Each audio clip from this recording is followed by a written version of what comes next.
Solo levelling season 2 के last episode में हमने देखा कि जिन वू ब्यंग गू के शैडो को एक्सट्रैक्ट करता है और उससे चेहो को हील कर देता है, लेकिन फिर वो एक्सट्रैक्शन को कैंसिल भी कर देता है। इसके बाद बाकी सारे हंटर्स हेलीकॉप्टर से वापस चले जाते हैं, लेकिन जिन वू वही रुक जाता है।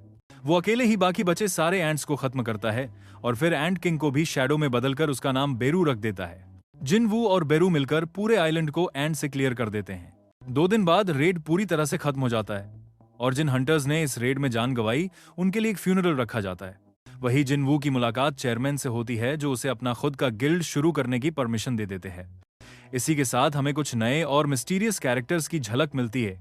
फर्स्ट मोनार्क और बीस्ट मोनार्क जो किसी को ढूंढ रहे होते हैं, हालांकि उन्हें वो नहीं मिलता और वे वहां से चले जाते हैं।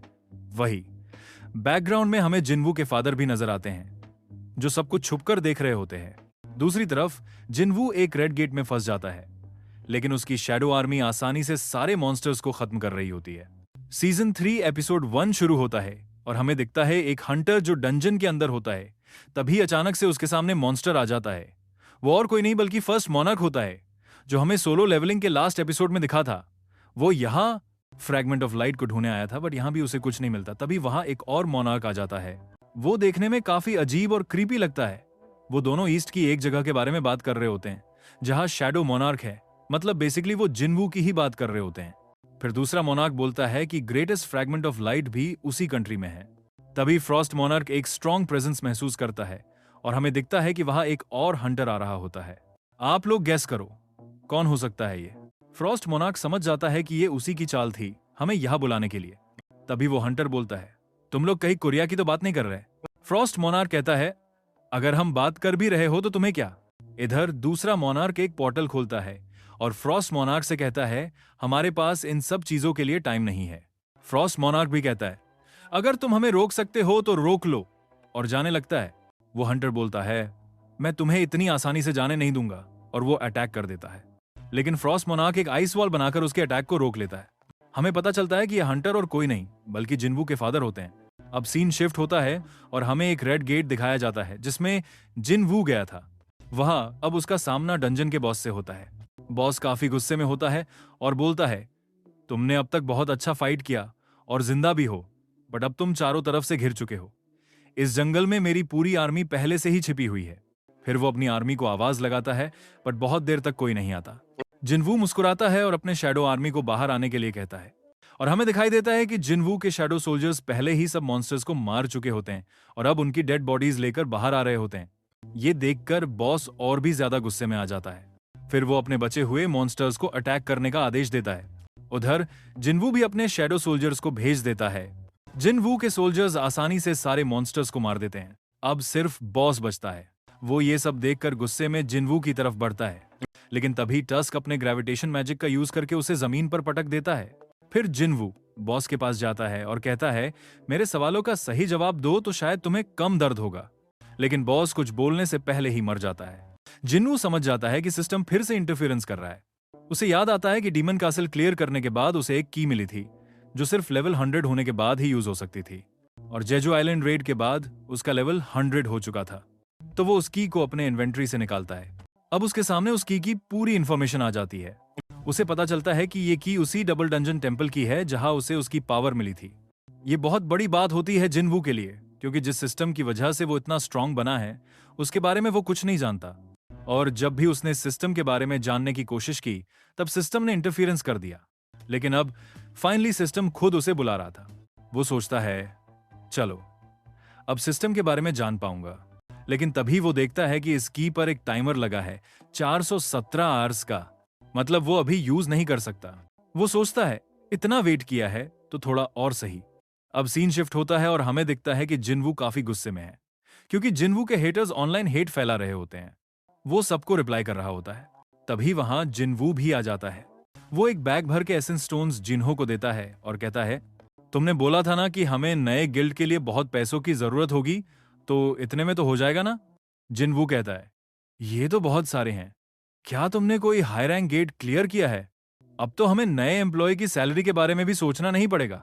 जिनवू कहता है, ओह हाँ, मैं तो एम्प्लॉयज के बारे में भूल ही गया था। हमें नए गिल्ड के लिए एक नया एम्प्लॉय भी ढूंढना होगा। जिनवू कहता है, हाँ वो तो है, लेकिन उससे पहले क्या तुमने अब तक हमारे गिल्ड का नाम सोचा है? फिर दोनों गिल्ड नेम को लेकर डिस्कशन करते हैं। तभी जिनवू बोलता है, सोलो प्ले गिल्ड नाम कैसा होगा? जिनवू को यह नाम बिल्कुल पसंद नहीं आता, बट वो कुछ कहता भी नहीं। वो मन ही मन सोचता है कहीं ये मजाक तो नहीं, भला अपने गिल्ड का नाम ऐसा कौन रखता है। तभी डोरबेल बजती है। जिनवू गेट खोलता है और वहां हंटर चा होती है। ये देखकर जिन्हो शॉक हो जाता है, लेकिन वो जिनवू से मिलने आई होती है। जिनवू पूछता है, तुम यहां क्यों आई हो? छा बोलती है, मुझे तुम्हारा गिल्ड ज्वाइन करना है। जिनवू पूछता है, क्या चेयरमैन ने तुम्हें यहां भेजा है या फिर जोंग इन ने तुम्हें अपने गिल्ड से निकाल दिया? चा बोलती है, नहीं, ऐसा कुछ भी नहीं है। जिनवू पूछता है, तो फिर तुम हमारे सोलो प्ले गिल्ड को क्यों ज्वाइन करना चाहती हो? यह सुनकर चा शॉक हो जाती है। वो पूछती है, क्या तुमने सच में अपने गिल्ड का नाम सोलो प्ले रख दिया है? जिनवू कहता है, हाँ, मैंने और हमारे वाइस गिल्ड मास्टर ने मिलकर डिसाइड किया है। जिन्हो बोलता है, वेट, मैंने कब डिसाइड किया? और जो नाम मैंने सजेस्ट किया था उसका क्या? जिनवू कहता है, तुमने कुछ कहा ही नहीं, तो मुझे लगा तुम भी एग्री करते हो। तभी जिनवू नोटिस करता है कि चा की हार्ट बीट बहुत तेज है, लेकिन वो नॉर्मल एक्टिंग कर रही है। उसे शक होता है कि वह कुछ छुपा रही है। जिनवू कहता है, तुम अभी भी अपने पुराने गिल्ड के साथ कॉन्ट्रैक्ट में हो, तुम हमारे गिल्ड में कैसे ज्वाइन कर सकती हो? चा बोलती है, मैं उन्हें कॉन्ट्रैक्ट तोड़ने की पेनल्टी पे कर दूंगी, जो भी अमाउंट होगा। जिनवू और ज्यादा डाउट करने लगता है। वो सोचता है, इतनी बड़ी पेनल्टी पे करने को भी रेडी है, सिर्फ मेरे गिल्ड में आने के लिए?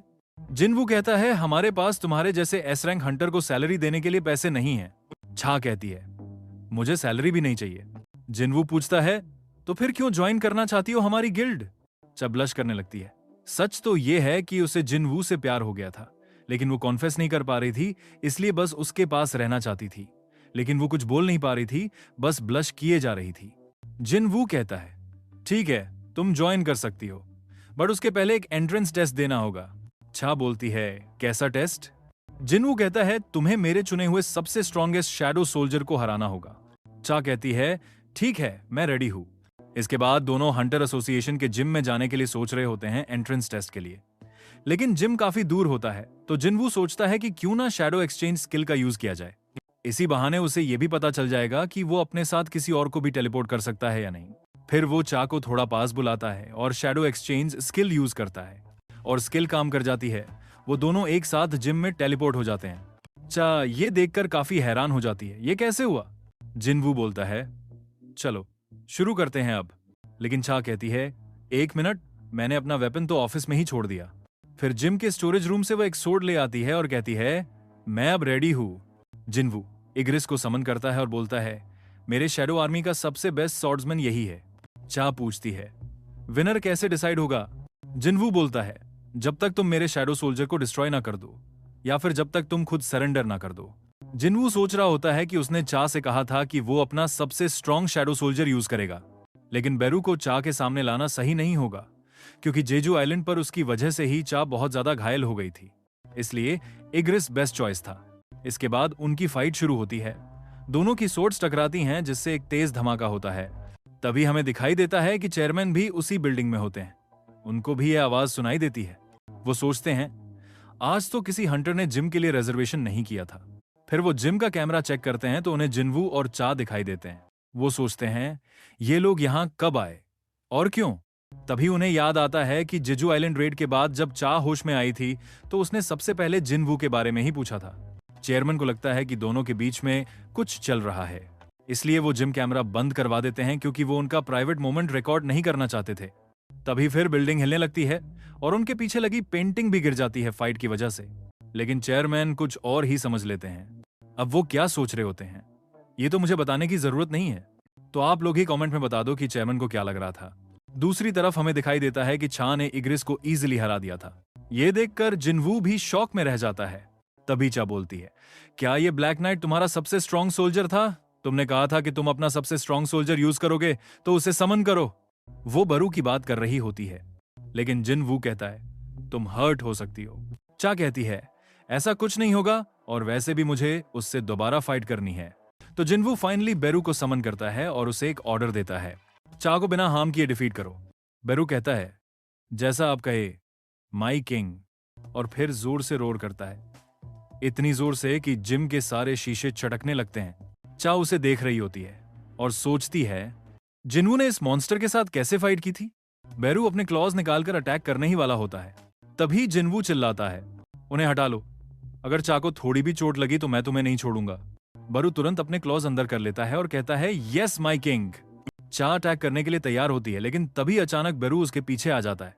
उसे याद आता है कि जेजू आइलैंड पर भी इसने यही किया था। चा बोलती है, तुम्हें क्या लगता है मैं फिर से उसी ट्रिक में फंस जाऊंगी? और वो तुरंत अपनी सोर्ड से अटैक कर देती है, लेकिन बेरू सिर्फ 2 उंगलियों से उस अटैक को रोक देता है।